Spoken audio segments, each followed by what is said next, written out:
Jahaira, how you doing? I just finished watching your From the Vault, and I don't know if you're still feeling those ways, or maybe some people's response has already gotten to you. I'm sure people have been writing you and talking to you or what have you. But so many of the things that you said just ring in my ears like an echo of ways that I have felt, or parts of my life that I have lived, or experiences that I've had. And I so clearly remember feeling all those ways you've described. So when you say someone like me, I'm thinking, I know of the pain that you're talking about. So when you say like me, I think, well, that is like me. So that's what she means, right? I mean, I don't think you mean like any specific thing else. I mean, I don't think that you mean like cultural or trans necessarily or whatever. And it wouldn't even matter, male or female or trans or not or whatever, because, you know, emotional feelings are feelings and experiences, and definitely having PTSD or having dealt with some kind of abuse or, you know, I mean, different things that you've said from time to time, and I know that I've said to you and personally revealed, just there's sometimes sort of a certain private code that only people who know what have happened to them that way understand when someone else says it, and it's a veiled reference that no one else would gather. But I kind of think of it sort of like, you know, if you could name all of the, you know, really big, scary, horrible tragedies in my life, and you know, it's like spin a wheel on it. Yeah, just pick one. They're there, you know. And that's pretty much why I never would tell someone who'd never experienced things like, you know, you have too, because they just wouldn't believe, or they wouldn't have any idea what that means and like how you live after, you know. So I just don't tend to bother, because a lot of times it'll even just scare people. I mean, just frighten them outright, because they've just never even heard of something like that before or what have you. So I don't even bother a lot of times. But I know what you mean about being fearful of being loved at all, because it's been tied to so much pain and anguish and abuse and misuse, and just obliterates trust, and, you know, it can chip away at the very core of your being. You know, that's why you'd want to, you know, put up walls and things like that. And I mean, I'm constantly breaking mine down. That's probably like my constant aerobic exercise, is breaking down those. I mean, truthfully, I used to be much more angry Spitfire about it, in the sense that, I mean, I would just out and out punish people for loving me. I mean, truly, literally, like emotionally punish them. And like my husband, you know, I mean, I literally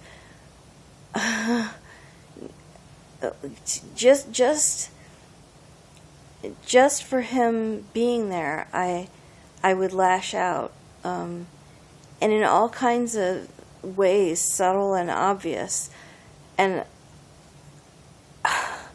all that stuff that you said about how, you know, if that person would know, that they would bolt, or just looking at a person who is there, you know, present to love you, and you feel like, you know, just because you say it's going to be okay does not change the reality of my experience. You know, what I have to do to every day get along, which is so difficult at some times. I mean, I lived that, and it's been over 20 years that we've been together, and I used to think that I would be unlovable or undesirable for having had experienced what I had been through. And the weirdest thing I found was that no matter what it was, no matter how gruesome, no matter how horrific or tragic or anything about it, whatever the case may be, as far as an event or the way I felt about something or anything, if I did reveal it, it never had anything to do with the way that he looked at me, or the way that he loved me, or the way that he expressed it. In fact, I would have to ask him sometimes to tone it down, because maybe I couldn't accept an overture at one time or another, but never at any time did it threaten the love that he had for me. And I mean, that's just confusingly unparalleled. I mean, when you don't have an example of that in your life parentally, be it one or both parents or for whatever reason, yeah, you don't have that script or a model by which to, acquiesce upwards or what have you. And my cousin does this therapy called Imago, where they talk about what you were saying as far as like when you have something in your childhood that you'll, basically they say, replicate the similar situation of the sensation of those experiences to relive it and master it as an adult. And that a lot of times, all of the times that we think that we have failed, failed at these attempts to love a person or what have you, that they have to do with that we're wanting to feel mastery over that situation instead of feeling vulnerable, instead of feeling, I don't know how else to describe that. And when I read that book that like I said, my cousin practices, she's a psychologist, it clicked in my head in lots of ways.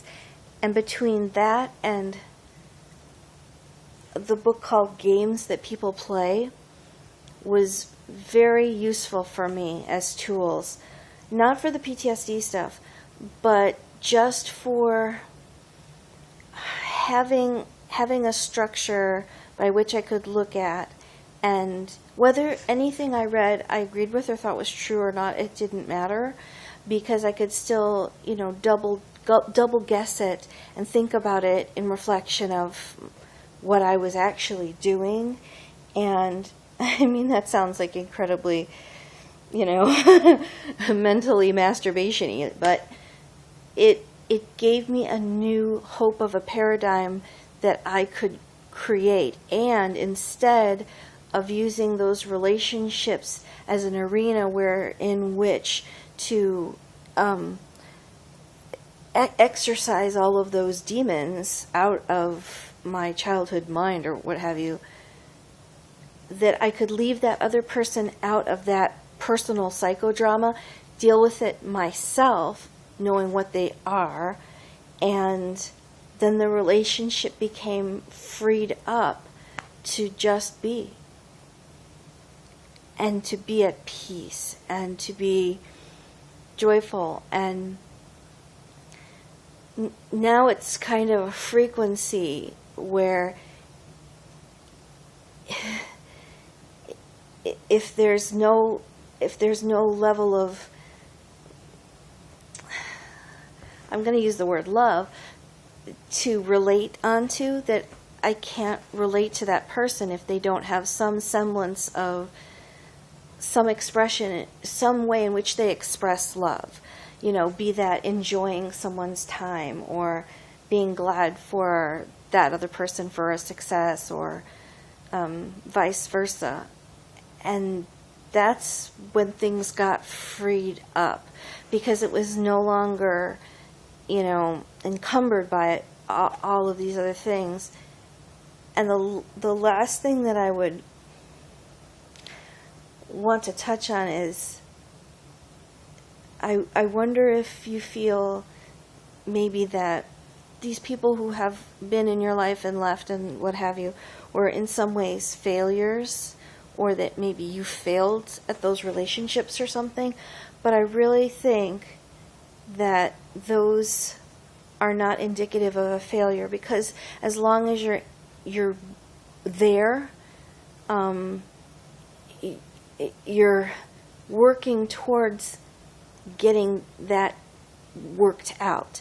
But you have to be in that arena for it to happen. Kind of like in basketball, you have to keep working on the play that you are in. If you're upset about, the fact that you got a point for traveling back there, then you're not focused on the play at hand.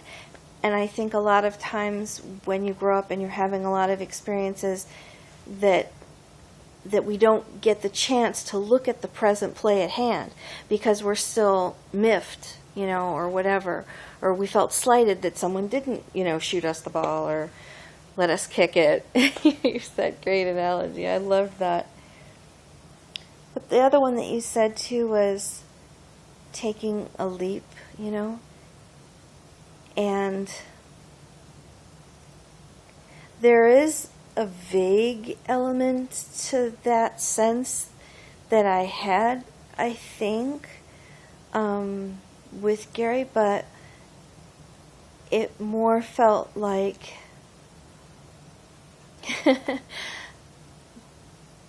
a waterfall overcoming me, or a wave coming in the surf, and that if you don't jump, you're going to be taken under by it. But either way, you're in the water. You're going to experience that love no matter what you do. And when you said, that there have been people there who wanted to present but that you couldn't receive, that's like that. The water is all around you. You can't be separated from it. So it's just a matter of being on the frequency to receive as much as you can. And I think that capacity. People love to the level of their capacity all the time. It's not indicative of us. It's not reflective of us. It's not definitive of us. It's whatever that other person, So I hope I haven't talked your ear off, and